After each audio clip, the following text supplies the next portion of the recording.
CM ಡಿಸಿಎಂಗೆ ಹೈಕಮಾಂಡ್ನಿಂದ ಬುಲಾವ್ ಬಂದಿದೆ. ಶನಿವಾರ ದೆಹಲಿಗೆ ಬರುವಂತೆ ಮುಖ್ಯಮಂತ್ರಿಗಳು ಉಪಮುಖ್ಯಮಂತ್ರಿಗಳಿಬ್ಬರಿಗೂ ಕೂಡ ಹೈಕಮಾಂಡ್ನಿಂದ ಸೂಚನೆ ಬಂದಿದೆ. ಈಗಾಗಲೇ ಸಿದ್ದರಾಮಯ್ಯನವರು ಹೈಕಮಾಂಡ್ ಕರೆದ್ರೆ ಹೋಗ್ತೀನಿ ಅಂತ ಹೇಳಿದ್ರು. ಡಿಕೆ ಕೂಡ 29ನೇ ತಾರೀಕು ದಿನಾಂಕ ನಿಗದಿ ಆಗಿದ್ರಿಂದ ಅವರು ಕೂಡ ವೇಟ್ ಮಾಡ್ತಿದ್ರು. ಇಬ್ಬರಿಗೂ ಇವಾಗ ಅಧಿಕೃತವಾಗಿ ಹೈಕಮಾಂಡ್ನಿಂದ ಕರೆ ಬಂದಿರೋ ಹಿನ್ನೆಲೆಯಲ್ಲಿ ದೆಹಲಿಗೆ ಹೋಗಲು ತಯಾರಿಯನ್ನ ನಡೆಸಿಕೊಳ್ತಾ ಇದ್ದಾರೆ. ಅದರ ಬೆನ್ನಲ್ಲೇ ಏನೆಲ್ಲ ಪ್ರಯತ್ನಗಳನ್ನ ಮಾಡಬೇಕು ಆ ಎಲ್ಲ ಒತ್ತಡದ ತಂತ್ರಗಳನ್ನ ಅನುಸರಿಸ್ತಾ ಇದ್ದಾರೆ ಇಬ್ಬರು ನಾಯಕರು. ಶನಿವಾರ ದೆಹಲಿಯಲ್ಲಿ ಅಧಿಕಾರ ಹಂಚಿಕೆಯ ಸಂಧಾನ ಸೂತ್ರನ ಏನಾಗುತ್ತೆ ಅನ್ನೋದು ಸದ್ಯದ ಕುತೂಹಲಕ್ಕೆ ಎಡೆ ಮಾಡಿಕೊಟ್ಟಿದೆ.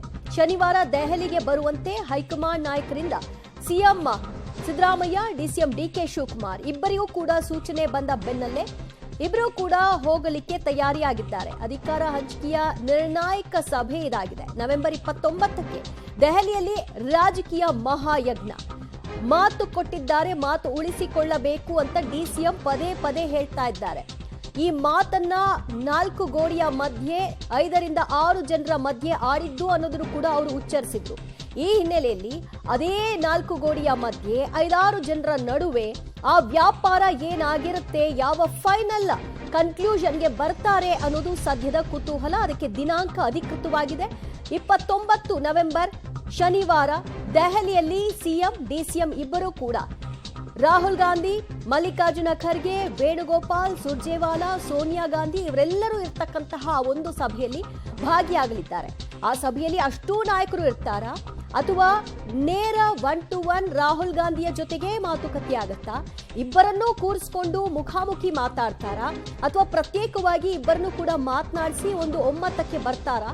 ಯಾವ ರೀತಿಯಾದಂತಹ ಸಭೆ ಇದಾಗಿರುತ್ತೆ ಅನ್ನೋದನ್ನ ಕಾದು ನೋಡ್ಬೇಕು. ಈಗ ಎಲ್ಲರ ಚಿತ್ತ ಶನಿವಾರ ಏನಾಗುತ್ತೆ ಅನ್ನೋದ್ರ ಅತ್ತ ನೆಟ್ಟಿದೆ. ಅದರ ಬೆನ್ನಲ್ಲೇ ಬಹಳಷ್ಟು ಕಸರತ್ತುಗಳಾಗಿದ್ವು. ನೀವು ನೋಡ್ತಾ ಇದ್ರಿ, ಡಿಕೆ ಶಿವಕುಮಾರ್ ಅವರು ಮಾತು ಕೊಟ್ಟಿದ್ರ ಬಗ್ಗೆ ಪ್ರಸ್ತಾಪ ಮಾಡಿದ್ರು. ಅದಾದ ನಂತರದಲ್ಲಿ ಶಾಸಕರುಗಳು ದೆಹಲಿ ಪರೇಡ್ ನಡೆಸಿದ್ರು. ಮತ್ತಷ್ಟು ಮಾಹಿತಿ ಕೊಡ್ತಾರೆ ನಮ್ಮ ಪ್ರತಿನಿಧಿ ರವೀಶ್.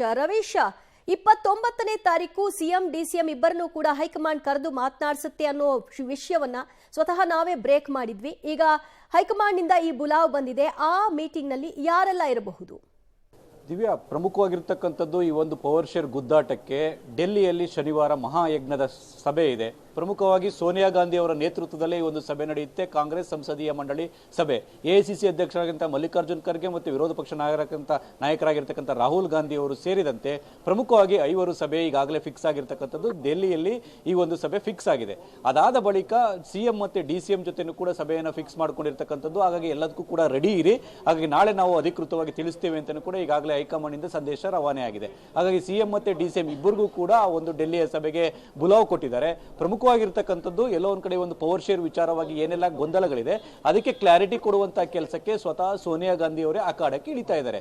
ಯಾಕೆಂದ್ರೆ ಸೋನಿಯಾ ಗಾಂಧಿ ಅವರ ಆ ಸಂದರ್ಭದಲ್ಲಿ ಕೊಟ್ಟಿರ್ತಕ್ಕಂಥ ಮಾತುಗಳು ಮತ್ತೆ ಆ ಸಂದರ್ಭದಲ್ಲಿ ಒಪ್ಪಂದ ಆಗಿರ್ತಕ್ಕಂಥದ್ದು ಅವ್ರದ್ದು ಕೂಡ ಅಧಿಕೃತ ಮುದ್ರೆ ಇತ್ತು ಅಂತ ಕೂಡ ಹೇಳಲಾಗ್ತಾ ಇದೆ. ಈ ಹಿನ್ನೆಲೆಯಲ್ಲಿ ರಾಹುಲ್ ಗಾಂಧಿ ಮತ್ತೆ ಸೋನಿಯಾ ಗಾಂಧಿ ಅವರ ನೇತೃತ್ವದಲ್ಲಿ ನಡೆಯುವಂತಹ ಒಂದು ಮಹತ್ವದ ಸಭೆಯಲ್ಲಿ ಅಂತಿಮವಾಗಿ ನಿರ್ಧಾರ ಆಗುತ್ತೆ. 29ನೇ ತಾರೀಕು ಶನಿವಾರ ಆ ಒಂದು ಸಭೆ ಫಿಕ್ಸ್ ಆಗಿರ್ತಕ್ಕಂಥದ್ದು. ಎಲ್ಲರ ಚಿತ್ತ ಈಗ ಶನಿವಾರದತ್ತ ಅಂತ ಕೂಡ ಹೇಳ್ಬೋದು. ಆ ಒಂದು ಸಭೆಯಲ್ಲಿ ಎಲ್ಲವನ್ನು ಕೂಡ ಡಿಸೈಡ್ ಮಾಡ್ತಾರೋ ಅಥವಾ ಇನ್ನೊಂದಷ್ಟು ದಿನ ಪೋಸ್ಟ್ ಪೋನ್ ಮಾಡ್ತಾರೋ ಕೂಡ ಕಾದ್ ನೋಡ್ಬೇಕಾಗುತ್ತೆ. ಒಂದಂತೂ ಸತ್ಯ, ಈ ಒಂದು ವಿಚಾರವಾಗಿ ಏನು ಇಲ್ಲಿ ತನಕ ಪವರ್ ಶೇರ್ ಇದೆ ಇಲ್ಲ ಅಂತ ಗೊಂದಲಗಳಿತ್ತು, ಅದಕ್ಕೆ ಮಲ್ಲಿಕಾರ್ಜುನ್ ಖರ್ಗೆ ಅವರೇ ಒಂದು ಸುಳಿವನ್ನ ಕೊಟ್ಟು ಹೋಗಿದ್ದಾರೆ. ಅಂದ್ರೆ ಏನೋ ಇತ್ತು ನಮ್ಮಲ್ಲಿ ಅನ್ನೋದನ್ನ. ಹಾಗಾಗಿ ಅದನ್ನ ನಾವು ಕೂತು ಚರ್ಚೆ ಮಾಡ್ತೇವೆ, ರಾಹುಲ್ ಗಾಂಧಿ ಅವ್ರ ಜೊತೆ ಚರ್ಚೆ ಮಾಡಿ ನಾವು ಒಂದು ರೀತಿಯಲ್ಲಿ ಸೆಟ್ಲ್ ಮಾಡ್ತೇವೆ ಅನ್ನೋ ಮಾತುಗಳನ್ನ ಸ್ವತಃ ಮಲ್ಲಿಕಾರ್ಜುನ್ ಖರ್ಗೆ ಅವರು ಹೇಳಿರ್ತಕ್ಕಂಥದ್ದು. ಹಾಗಾಗಿ 29 ಶನಿವಾರ ಒಂದು ತೀರ್ಮಾನ ಆಗುವಂತಹ ಸಾಧ್ಯತೆ ಇದೆ.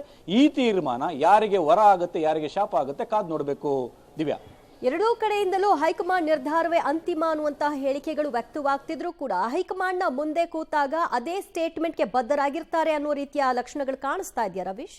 ದಿವ್ಯಾ, ಖಂಡಿತವಾಗಿಯೂ ಕೂಡ ಹೈಕಮಾಂಡ್ ತೀರ್ಮಾನ ಕೊಟ್ಟ ತಕ್ಷಣ ನಾವು ಅದಕ್ಕೆ ಬದ್ಧವಾಗಿರ್ತೇವೆ ಅಂತ ಇಲ್ಲಿ ತನಕ ಹೇಳ್ತಾ ಇದ್ದಾರೆ. ಆದ್ರೆ ಅಧಿಕಾರ ಯಾರನ್ನು ಕೂಡ ಯಾವ ಕ್ಷಣದಲ್ಲಿ ಬೇಕಾದ್ರೂ ಬದಲಾಯಿಸಬಹುದು. ಬದಲಾಯಿಸಿದಂತಹ ಉದಾಹರಣೆಗಳು ಕರ್ನಾಟಕ ರಾಜಕಾರಣದಲ್ಲಷ್ಟೇ ಇಲ್ಲ, ದೇಶದ ರಾಜಕಾರಣದಲ್ಲೂ ಕೂಡ ಇದೆ. ಹಾಗಾಗಿ ಇಲ್ಲಿ ತನಕವೂ ಕೂಡ ಹೈಕಮಾಂಡ್ ನಿರ್ಧಾರಕ್ಕೆ ನಾವು ಬದ್ಧರಾಗಿರ್ತೇವೆ, ಅವ್ರು ಏನ್ ಹೇಳ್ತಾರೆ ಅದನ್ನ ನಾವು ಫಾಲೋ ಮಾಡ್ತೇವೆ ಅಂತ ಮುಖ್ಯಮಂತ್ರಿ ಸಿದ್ದರಾಮಯ್ಯನವರು ಹೇಳ್ತಾ ಇದ್ದಾರೆ, ಡಿಕೆ ಶಿವಕುಮಾರ್ ಅವರು ಹೇಳ್ತಾ ಇದ್ದಾರೆ. ಹಾಗಾಗಿ ಅದನ್ನ ಫಾಲೋ ಮಾಡುವಂತದಕ್ಕೆ ಇಬ್ರು ಕೂಡ ಮುಂದಾಗ್ತಾರೆ ಆ ಸಂದರ್ಭದಲ್ಲಿ ಅಂತ. ಅಂದ್ರೆ ಎಲ್ಲೋ ಒಂದ್ ಕಡೆ ಹೈಕಮಾಂಡ್ ಇಂಥ ನಿರ್ಧಾರವನ್ನು ಪ್ರಕಟ ಮಾಡಿದಂತಹ ಸಂದರ್ಭದಲ್ಲಿ ಅದಕ್ಕೆ ಸೆಡ್ಡು ಹೊಡೆದು ಎಲ್ಲೋ ಒಂದ್ ಕಡೆ ಅದನ್ನ ಎದುರಾಕೊಳ್ಳುವಂತ ಮನಸ್ಥಿತಿಯೂ ಕೂಡ ಇದೆಯಾ ಇಲ್ವೋ ಅದು ಆ ನಂತರ ಗೊತ್ತಾಗುತ್ತೆ. ಇಲ್ಲಿ ತನಕವೂ ಕೂಡ ನಾವು ಹೈಕಮಾಂಡ್ ನಿಷ್ಠರು, ಹೈಕಮಾಂಡ್ ಹೇಳ್ದಂಗೆ ನಾವು ಕೇಳ್ತೇವೆ ಅನ್ನೋ ಮಾತುಗಳನ್ನ ಹೇಳಿರ್ತಕ್ಕಂಥದ್ದು. ಹಾಗಾಗಿ ಇಬ್ಬರು ನಾಯಕರ ಒಂದು ನಿಲುವು ಏನಿದೆ ಹೈಕಮಾಂಡ್ ತೀರ್ಮಾನದ ಬಳಿಕ ಅದು ಸಾಕಷ್ಟು ಕುತೂಹಲ ಮೂಡಿಸಿರ್ತಕ್ಕಂಥದ್ದು. ದಿವ್ಯಾ, ಮುಖ್ಯಮಂತ್ರಿಗಳು ಉಪಮುಖ್ಯಮಂತ್ರಿಗಳು ಇಬ್ಬರು ಕೂಡ ದೆಹಲಿಗೆ ಹೋಗ್ತಾ ಇದ್ದಾರೆ.